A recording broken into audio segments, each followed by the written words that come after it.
KaraokeBooks. The Adventures of Huckleberry Finn. Written by Mark Twain. Audiobook. Chapter 36. Trying to Help Jim. As soon as we reckoned everybody was asleep that night, we went down the lightning rod, and shut ourselves up in the lean-to, and got out our pile of foxfire, and went to work. We cleared everything out of the way, about 4 or 5 foot along the middle of the bottom log.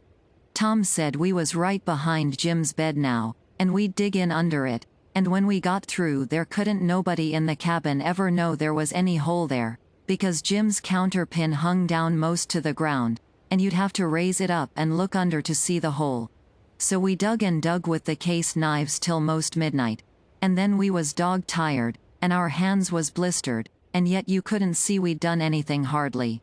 At last I says, "This ain't no 37-year job. This is a 38-year job, Tom Sawyer." He never said nothing. But he sighed, and pretty soon he stopped digging, and then for a good little while I knowed that he was thinking. Then he says, "It ain't no use, Huck, it ain't a-going to work.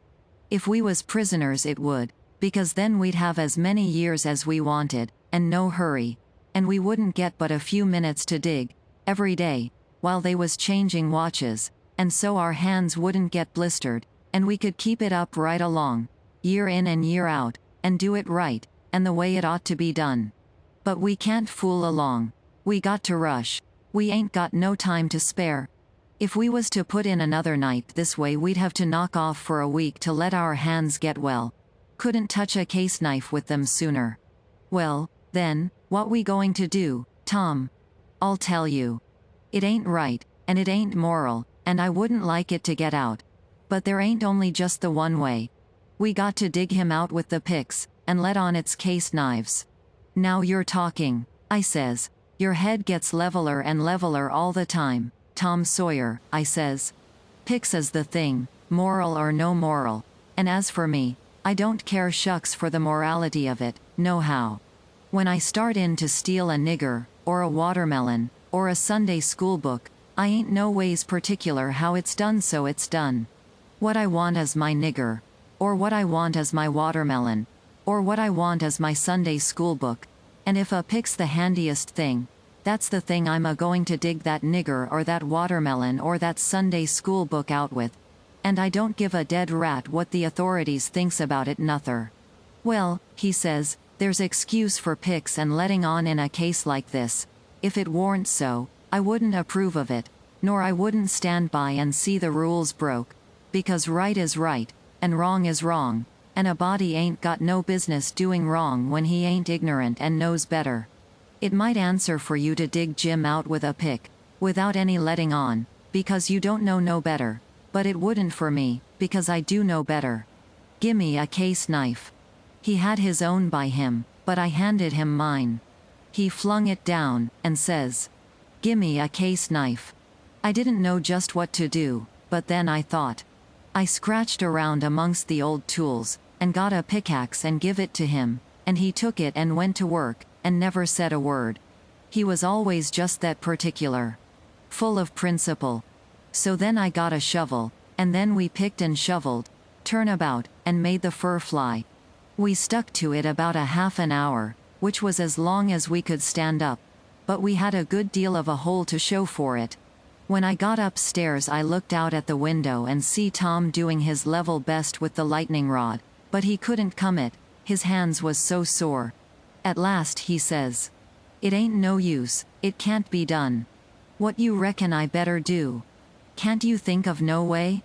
"Yes," I says, "but I reckon it ain't regular.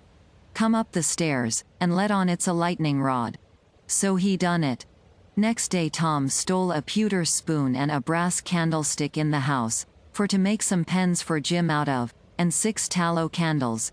And I hung around the nigger cabins and laid for a chance, and stole 3 tin plates. Tom says it wasn't enough, but I said nobody wouldn't ever see the plates that Jim throwed out, because they'd fall in the dog fennel and Jimson weeds under the window hole. Then we could tote them back and he could use them over again. So Tom was satisfied. Then he says, "Now, the thing to study out is, how to get the things to Jim. take them in through the hole, I says, when we get it done. He only just looked scornful, and said something about nobody ever heard of such an idiotic idea, and then he went to studying. By and by he said he had ciphered out 2 or 3 ways, but there warn't no need to decide on any of them yet. Said we'd got to post Jim first. That night we went down the lightning rod a little after 10, and took one of the candles along, and listened under the window hole, and heard Jim snoring. So we pitched it in, and it didn't wake him. Then we whirled in with the pick and shovel, and in about 2 hours and a half the job was done. We crept in under Jim's bed and into the cabin, and pawed around and found the candle and lit it, and stood over Jim a while, and found him looking hearty and healthy, and then we woke him up gentle and gradual. He was so glad to see us he most cried, and called us honey, and all the pet names he could think of, and was for having us hunt up a cold chisel to cut the chain off of his leg with right away, and clearing out without losing any time. But Tom he showed him how unregular it would be, and sat down and told him all about our plans, and how we could alter them in a minute any time there was an alarm, and not to be the least afraid, because we would see he got away, sure. So Jim he said it was all right, and we sat there and talked over old times a while. And then Tom asked a lot of questions, and when Jim told him Uncle Silas come in every day or 2 to pray with him, and Aunt Sally come in to see if he was comfortable and had plenty to eat, and both of them was kind as they could be, Tom says, "Now I know how to fix it. We'll send you some things by them." I said, "Don't do nothing of the kind. It's one of the most jackass ideas I ever struck." But he never paid no attention to me, went right on. It was his way when he'd got his plans set. So he told Jim how we'd have to smuggle in the rope ladder pie and other large things by Nat, the nigger that fed him, and he must be on the lookout, and not be surprised, and not let Nat see him open them. And we would put small things in Uncle's coat pockets and he must steal them out. And we would tie things to Aunt's apron strings or put them in her apron pocket, if we got a chance, and told him what they would be and what they was for. And told him how to keep a journal on the shirt with his blood, and all that. He told him everything. Jim he couldn't see no sense in the most of it, but he allowed we was white folks and knowed better than him, so he was satisfied, and said he would do it all just as Tom said. Jim had plenty corn cob pipes and tobacco, so we had a right down good sociable time. Then we crawled out through the hole, and so home to bed, with hands that looked like they'd been chawed.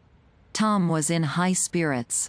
He said it was the best fun he ever had in his life, and the most intellectual, and said if he only could see his way to it we would keep it up all the rest of our lives and leave Jim to our children to get out. For he believed Jim would come to like it better and better the more he got used to it. He said that in that way it could be strung out to as much as 80 year, and would be the best time on record. And he said it would make us all celebrated that had a hand in it. In the morning we went out to the woodpile and chopped up the brass candlestick into handy sizes, and Tom put them and the pewter spoon in his pocket. Then we went to the nigger cabins, and while I got Nat's notice off, Tom shoved a piece of candlestick into the middle of a corn pone that was in Jim's pan, and we went along with Nat to see how it would work, and it just worked noble.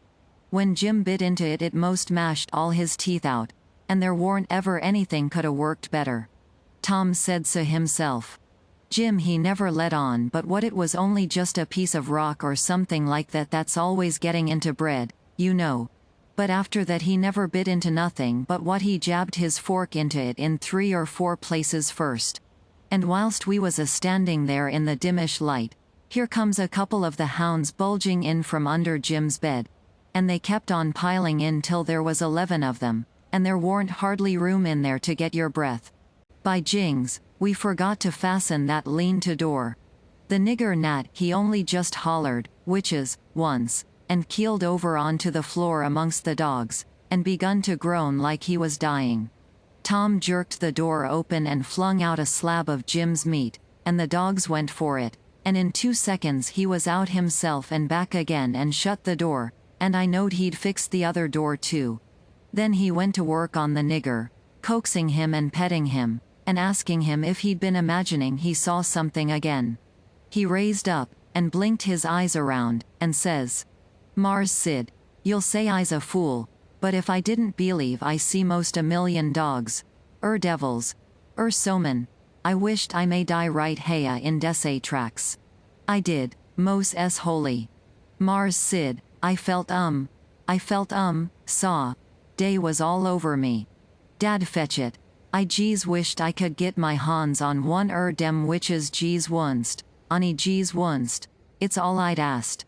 But mosily I wished they'd lemme, lone, I does."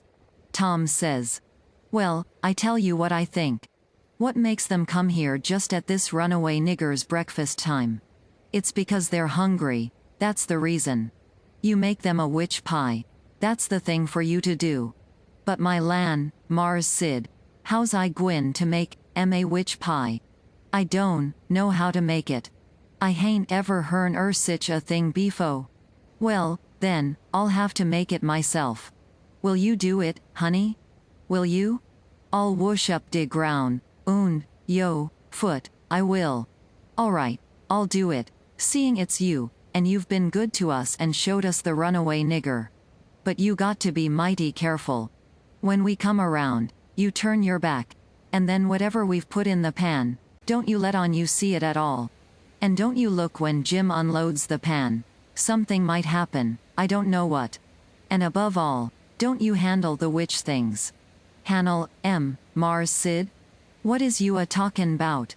I wouldn't lay de weight my finger on not for $10,000 billion, I wouldn't." KaraokeBooks.